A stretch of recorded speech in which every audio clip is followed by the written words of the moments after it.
The night the world watched in stunned silence was not the beginning of Chris Rock's tragedy. It was the moment it finally spilled into the open. Under blinding lights, before millions of eyes, a single act shattered the illusion of control he had spent a lifetime mastering. In that instant, laughter vanished, replaced by something far heavier. Humiliation, rage, and an old, familiar ache buried deep in his chest. For decades, Chris Rock had turned pain into punchlines, trauma into timing, survival into applause. But what happens when the armor of humor cracks in public? What happens when the boy who learned to endure cruelty in silence is forced to relive it on the world's largest stage? Behind the sharp wit and fearless jokes lived a man shaped by violence, isolation, and a constant need to be seen without ever being fully known. This is not the story of a comedian's fall. It is the story of how pain followed him from childhood hallways to global fame, waiting patiently for the moment it could no longer be laughed away. And the question lingers. Was that night an end or an awakening? The room is immaculate, glowing under layers of white and gold light, every surface polished to reflect prestige and control. Applause still hangs in the air like smoke, delayed and confused, as if the audience itself is unsure whether it is allowed to breathe. Chris Rock stands at the center of it all, frozen in a posture he has never rehearsed. For the first time in decades, the rhythm abandons him. Timing, his lifelong weapon, fails. In that suspended second, the world witnesses something it was never meant to see. Not the comedian, not the icon, but the man beneath the armor. His face tightens, not with anger, but with restraint. The instinct to respond is there, sharp and immediate, yet overridden by something older and far heavier. Survival. It is the same instinct that once told a smaller version of him to stay quiet in hostile spaces, to endure rather than escalate, to absorb rather than retaliate. The body remembers what the mind tries to forget. The stage lights burn hot, unforgiving, erasing shadows where vulnerability might hide. He hears laughter ripple unevenly through the crowd, but it no longer sounds like laughter. It sounds like distance, confusion, judgment forming in real time. Somewhere deep inside, an old sensation returns. The feeling of being singled out, exposed, unsafe. He steadies his breathing. The words that come out are controlled, professional, almost detached. They do not betray the internal fracture spreading beneath the surface. Years of training, emotional, psychological, performative, snap into place. This is what endurance looks like. This is what it has always looked like. Yet something has shifted. As the show moves on, the world does what it always does. It chooses sides, frames narratives, turns a human moment into spectacle. Screens fill with commentary, outrage, humor, analysis. But behind the curtain, in the quiet corridors where applause cannot reach, Chris Rock walks alone. Each step away from the stage feels heavier than the last. Memories intrude without warning. Locker rooms, classrooms, faces twisted in cruelty. The sensation of being laughed at instead of laughed with. Back then, silence was protection. Humor would come later, refined into something sharp enough to cut before it could be cut. But tonight, the joke did not shield him. Tonight, the shield cracked. In the privacy of the aftermath, there is no crowd to perform for, no microphone to hide behind. Only the echo of a moment he cannot undo and the realization that composure has a cost. He feels it settling in his chest, an emotional bruise forming where old scars already live. This was not just embarrassment. It was exposure, a reminder that power does not erase pain, and success does not cancel memory. As the doors close behind him and the noise fades, one truth becomes impossible to ignore. This moment has reopened something he spent a lifetime burying. The world will move on, but he cannot. Because what walked off that stage was not just a comedian recovering from shock. It was a man carrying a reckoning, and for the first time, he knows he will have to face it.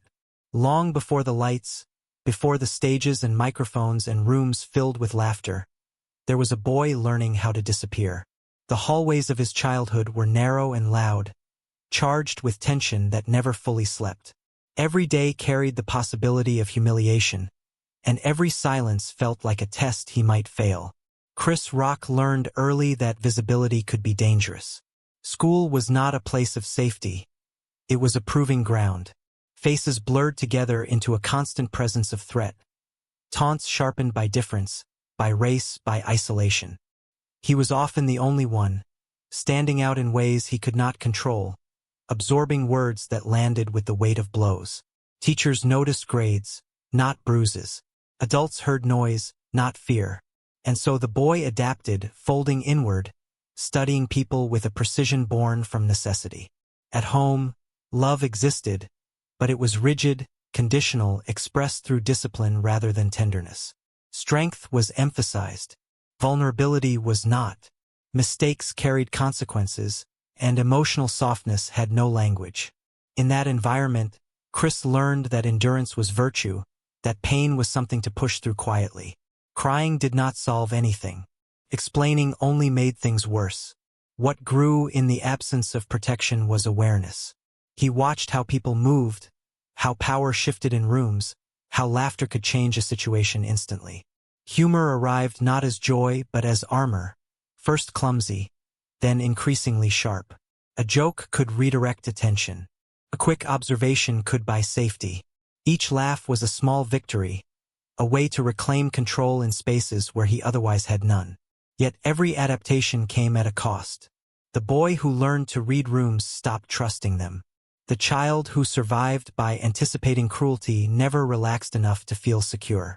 Fear settled into his nervous system, invisible but permanent, shaping how he spoke, how he stood, how he braced himself before every interaction.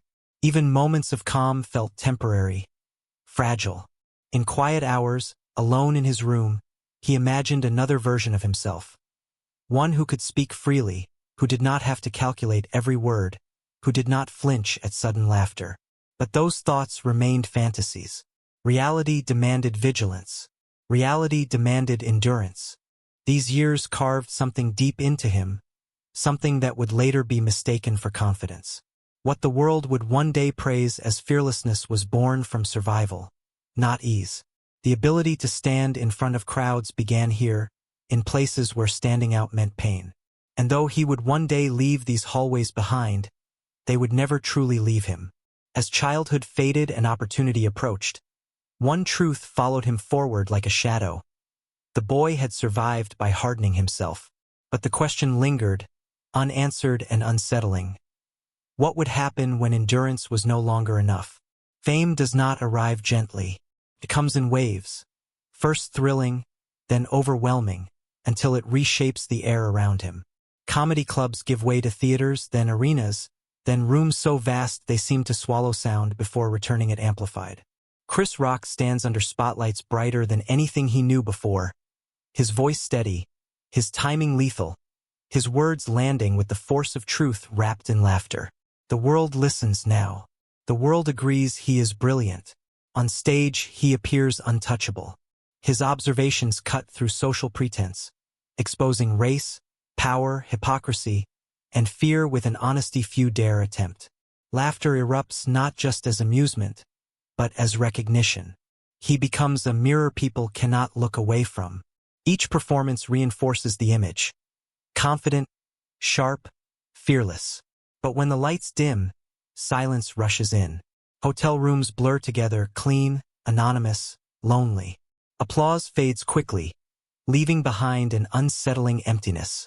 Success demands constant presence, constant performance, and slowly the line between who he is and who he plays begins to erode. Conversations feel transactional. Relationships strain under the weight of expectation. People want the voice, the insight, the joke, rarely the man carrying them. Inside, the old vigilance never relaxes. Fame magnifies it. Every room is still something to be read, every interaction something to be anticipated. The child who learned to endure never stopped scanning for danger, even when surrounded by admiration. Laughter feels safer than silence, yet silence is all that waits once the crowd disappears. Years later, pieces of his inner confusion finally find language. A diagnosis, nonverbal learning disorder, casts retroactive light on decades of misunderstanding, missed cues, emotional misalignment. Moments that once felt like personal failures reframe themselves as neurological reality. But understanding does not erase loneliness. It only explains it. At home, cracks widen. Marriage becomes another stage where performance replaces presence. Miscommunication accumulates. Unspoken resentment settles in the spaces between words. Fame offers distraction but not refuge. The more successful he becomes, the harder it is to admit how alone he feels. To do so would threaten the image that feeds everything. Comedy, once armor, now doubles as confinement. Vulnerability is allowed only if it can be transformed into material. Pain must be processed publicly or not at all. The audience demands honesty, but only on terms that entertain them. Anything quieter, messier, unresolved remains off-limits. He keeps moving. New projects, bigger platforms, louder applause. Each step forward feels necessary, inevitable. Stopping would mean listening to doubt, to exhaustion, to the echo of a life spent performing resilience. So he pushes through, believing momentum will save him. Yet beneath the accolades, something destabilizes. The balance he relies on, humor as control, success as protection, begins to wobble.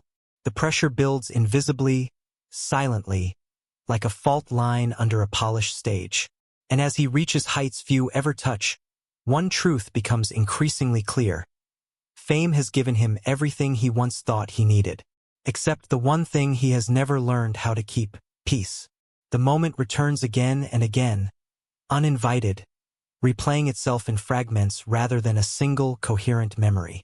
Not the sound of the room, but the sensation. Heat on the skin, a tightening in the chest, the sudden awareness of millions of eyes collapsing into one unbearable focus. In the days that follow, Chris Rock moves through life as if slightly out of sync with time, present but displaced, carrying the weight of an event that refuses to settle into the past. Publicly, the world argues. Privately, he unravels. For the first time, humor does not arrive on command. Jokes sit unfinished, stripped of their usual edge. Silence stretches longer than it ever has, and in that silence, long-avoided questions surface. Why did this moment hurt so deeply? Why did it feel familiar in a way success was never able to erase? The answers do not come gently. They arrive with the force of accumulated years, each swallowed insult, each restrained reaction, each lesson learned about survival mistaken for strength. He begins to understand that what the audience witnessed was not composure, but conditioning. A lifetime of restraint playing out instinctively, without conscious choice. The mask did not slip, it locked into place as it always had. And for the first time, he wonders what that mask has cost him. Therapy introduces a new kind of stage, one without applause or performance. Here, there is no timing to perfect, no narrative to control. Words come slower. Emotions resist structure. He speaks of childhood without jokes cushioning the edges. He speaks of fear without converting it into laughter. Each session peels back layers carefully constructed over decades, revealing a man who learned early that control was safety, and that expression invited consequences. Anger surfaces, not explosive, but heavy and disorienting. It is anger without an outlet, anger that has been held in place for so long it no longer knows where to go. Beneath it lies grief. For the boy who endured too much, for the man who confused endurance with healing, for the years spent believing that success would eventually make him whole. He withdraws from the spotlight, not out of shame, but exhaustion. The distance allows reflection to deepen. He re-examines masculinity, restraint, and the unspoken rules he inherited. Rules that taught him vulnerability was dangerous and silence was noble. Those rules no longer hold. The incident has broken their authority. Yet clarity does not arrive as relief. It arrives as responsibility. Knowing the truth means confronting it.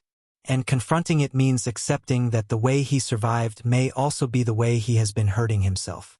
There is no punchline that can resolve this realization, no applause that can drown it out. As he prepares to return to the stage, uncertainty follows him. Comedy still matters. His voice still matters. But the question has changed. It is no longer about what he can say. It is about how honestly he is willing to live. The audience will expect laughter. He is no longer sure that laughter alone is enough. Standing on the edge of reemergence, he feels exposed in a way fame never caused. Not because the world is watching, but because he finally is. And as he steps forward, carrying insight instead of armor, one truth looms unresolved and unavoidable. If the mask is gone, then what remains must learn how to stand on its own. The return is quieter than the rise ever was. There are no triumphant headlines, no sense of conquest, only intention. Chris Rock steps back into the light carrying less armor and more weight, aware that something fundamental has shifted. The stage no longer feels like refuge. It feels like responsibility. His movements are measured now. Where once he filled silence instinctively, he allows it to breathe. The audience senses it immediately, though they may not understand why. The laughter still comes, but it arrives differently. Less explosive, more reflective, threaded with discomfort and recognition. He is no longer performing distance from pain. He is standing close enough to it to describe its shape. Behind the scenes, life simplifies. Fewer rooms, fewer distractions. The noise that once masked fear has been replaced by something unfamiliar. Listening. He listens to his own reactions, his own exhaustion, the subtle signals he once ignored in favor of momentum. Healing, he learns, is not dramatic. It is repetitive. It is choosing awareness again and again, even when it offers no immediate reward. Comedy transforms alongside him. The jokes sharpen, not to deflect, but to clarify. Humor becomes a tool for truth rather than concealment. He speaks openly about therapy, about masculinity, about emotional illiteracy and the quiet damage it causes. These confessions are not pleas for sympathy. They are acts of alignment. For the first time, the man and the voice begin to resemble each other. Legacy enters the conversation not as something to protect, but something to redefine. He understands now that cultural impact is not only about what makes people laugh, but what gives them permission to feel. The boy who learned to endure has become a man willing to articulate endurance's cost. That evolution matters more than accolades ever did. Still, the darkness has not vanished. It lingers at the edges, a reminder rather than a threat. Some wounds do not close completely. They change function. They inform. They guide. He accepts that healing is not a finish line, but a practice, one that demands humility, patience, and honesty. As the chapter draws to a close, Chris Rock stands not as a symbol of redemption, but as proof of complexity. He is not cured. He is not resolved. He is present. And that presence, earned through pain, reflection, and choice, becomes his quiet triumph. The laughter fades. The lights dim. What remains is not an ending, but an open horizon. Because the tragedy that once defined him no longer holds the final word. The question now is not whether he survived, but how deeply he is willing to live with what he has learned.